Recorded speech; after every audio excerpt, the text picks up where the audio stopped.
suis parti au service militaire. J'étais à Tahiti, où c'était très dur, parce qu'il y avait beaucoup de soleil. C'était très agréable. Et en revenant du service militaire de Tahiti, je ne voulais pas aller dans un bureau, quoi. Je revenais d'un endroit idyllique. J'avais en revanche passé pendant mon service militaire tous mes permis. Et donc avec un copain, on s'était dit, tiens, on va faire du transport routier. Et puis un matin, on avait vu une petite annonce dans le Figaro qui recrutait des chauffeurs routiers. Et donc en nous rendant au Figaro, à l'époque, on pouvait passer devant Notre-Dame, et puis on sortait de l'autre côté pour aller au Figaro qui était à ce moment-là rue du Louvre. Et en traversant la place, on a un petit accrochage en voiture. Et en face, il y avait la préfecture de police. Et là, je dis à mon copain, je dis, écoute, pendant que tu fais le constat, je vais voir s'ils embauchent en face. Quand je suis arrivé, c'était tapis rouge. Parce qu'à l'époque, on était à l'époque du plein emploi et personne ne voulait rentrer dans l'administration. Et j'avais ma première partie de bac, j'avais échoué la deuxième partie. On m'a proposé d'être officier de police adjoint contractuel. C'était un contrat où on vous analysait pour savoir si vous étiez capable et compétent. Et à partir de là, où vous restiez dans la boîte, ou vous alliez ailleurs. Et on m'a envoyé à la police judiciaire de la préfecture de police, au 36 quai des Orfèvres. On m'a affecté aux archives. Alors vous savez, quand vous avez 20 ans, vous avez des dossiers du sol au plafond, vous faites un peu la gueule, quoi. Mais bon, j'ai eu un patron formidable qui m'a dit, vous savez, vous n'y resterez pas toute votre vie. J'ai un conseil à vous donner. Si vous avez l'occasion de présenter des concours, faites-le. Si vous les réussissez, vous présentez le concours d'après. Si vous échouez, vous saurez que votre niveau est à ce stade-là. Après, j'ai été en commissariat parce que je m'étais un peu engueulé avec le responsable des archives. Et j'ai été affecté au commissariat du Roule. J'étais au commissariat de quartier du Roule lorsque un jeune commissaire de police, qui s'appelait Jean Ciel, on avait fait une petite affaire qu'on avait réussi et il m'avait dit « je me souviendrai de vous ». C'est une parole en l'air, quoi. Et un beau jour, le directeur central de la PJ a fait appel à Jean Ciel pour qu'il vienne créer le même service sur le plan national. Je l'ai accompagné et j'ai été dans ce qu'on appelait la 6e section de la police judiciaire qui deviendra la DNAT, la Direction nationale antiterroriste. Et à ce moment-là, on s'occupait des Bretons qui nous faisaient des attentats, des Basques, des Corses. Ça a été ma deuxième affectation. Et en même temps, j'ai préparé le concours de commissaire de police. Je l'ai eu en février 1973 et j'ai choisi ensuite de revenir à la préfecture de police. Et à ce moment-là, j'ai fait 3 ans à la 2e brigade territoriale où là, c'était extrêmement giboyeux. C'était un des plus gros services qui faisait le plus d'affaires et qui s'occupait beaucoup de criminalité moyenne, si vous voulez. J'ai fait 3 ans en brigade territoriale et à ce moment-là, Pierre Ottavioli recrutait des gens pour la brigade criminelle. Pendant mon passage à la brigade criminelle, on s'occupait pas mal d'affaires criminelles, bien sûr, et en même temps, on s'occupait aussi de tout ce qui était qualifié à l'époque de politique, mais qui était en réalité des affaires de terrorisme qui ne se qualifiaient pas encore comme ça.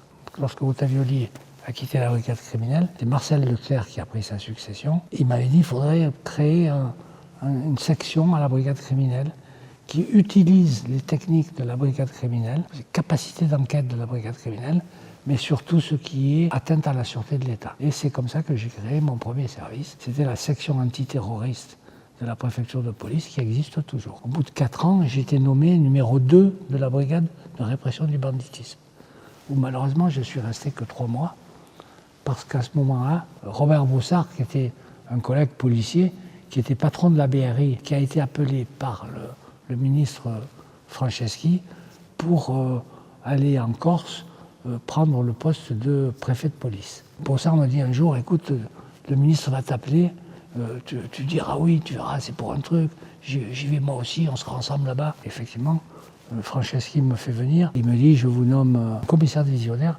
directeur de la police judiciaire d'Ajaccio.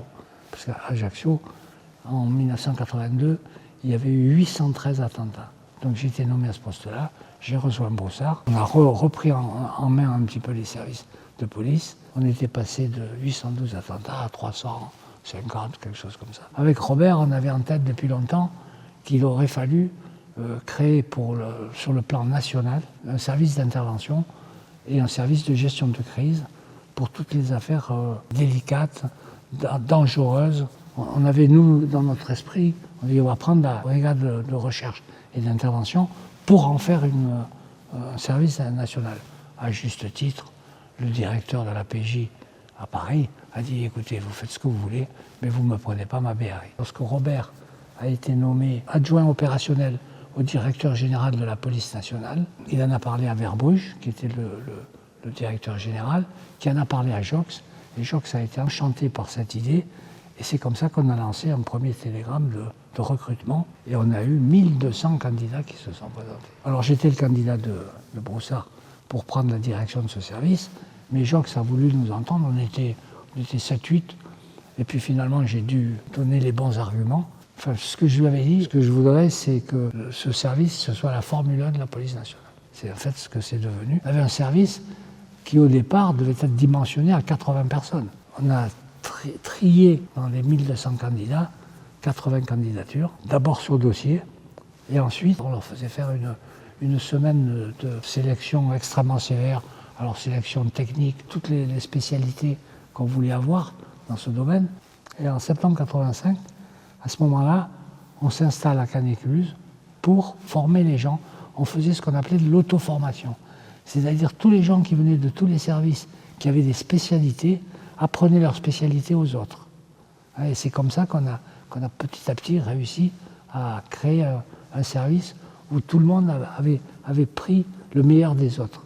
On s'est dit, il faut des gens pour interpeller des individus dans la rue, il faut des gens qui puissent passer par des fenêtres pour faire des interventions en varap, il faut des tireurs de haute précision, parce que là aussi, les tireurs de haute précision, si vous voulez, tout le monde est capable de tirer dans une cible, mais quand vous passez des heures avec quelqu'un au bout de la lunette, vous le voyez vivre, et qu'à un moment donné, on vous demande de tirer, là, il faut tirer.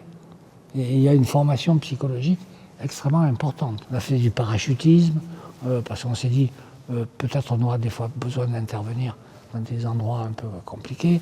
Et tout ça s'est avéré, au fil des ans, avoir effectivement été assez judicieux comme choix. On avait un groupe de psychologues de la police qui nous a accompagnés, des médecins, des psychologues, tout ça. Alors là, les psychologues m'avaient dit, qu'est-ce que vous cherchez comme profil? J'ai dit, non, vous allez me dire quel est le profil de chacun, puis moi je vais choisir, parce que c'est moi qui vais bosser avec eux. Si vous prenez des gens à partir d'un profil, ce que veulent les psychologues, vous allez prendre que des gens normaux, moyens. Or, moi, je voulais des gens qui soient un peu comme des bûcherons canadiens, qui soient solides. On a fait ce choix qui, finalement, s'avérera par la suite extrêmement intéressant, puisque ça continue, d'ailleurs. On recrute toujours sur une semaine des gens qui sont soumis, d'ailleurs, à des impératifs beaucoup plus forts que les nôtres. Et au début, il a fallu créer le service, c'est-à-dire combien de sections, qui... Et on avait même mis à l'époque un service de filature et de surveillance qui a disparu parce qu'il n'y en a peut-être plus la nécessité, le RAID s'est adapté autrement, pour arriver à finalement mettre au point un service avec un certain nombre de groupes d'intervention, de varapeurs, de tireurs, de maîtres chiens. On a mis à peu près 3 ans pour trouver la formule qui finalement s'est avérée la bonne formule. Alors moi je voulais un nom qui soit court, qui soit facilement mémorisable. Alors on avait fait un brainstorming dans un restaurant avec le chef de cabinet du ministre qui s'appelait François Rebsamen, avec Jean-Loup Robert qui était le conseiller presse du ministre. Les trucs les plus invraisemblables sont apparus. Puis finalement on est arrivé sur RAID. La seule réserve qu'il y avait, c'est que RAID c'était un démoustiquant. Vous savez. Alors tant pis, tout le monde s'en foutra. Et on a gardé ça pour nous, parce que je voulais que le mot soit trouvé par l'ensemble du groupe. Et lorsqu'on est à Cannes-Écluse, tous les soirs, on se réunissait, et bon, on délirait là-dessus, jusqu'à ce que petit à petit, en les orientant, on est arrivé à RAID, et que tout le monde a accepté le mot. Le logo, là, pareil, je voulais un animal, mais je ne voulais pas un animal comme on voit, vous savez, avec croc ouvert, le machin, des pistolets partout. Et donc, c'est sur un vase grec, on a vu une image d'un vase grec, cette panthère avec la main, avec la patte qui pend sur le côté. Il y avait le slogan de Mitterrand qui était « La force tranquille ». Et donc là, j'ai dit, voilà, nous, on sera une force tranquille. C'est comme ça qu'on a choisi le logo. Et servir sans faillir, c'est autre chose. Alors là, c'est l'épouse de Broussard. On cherchait une devise pour le groupe.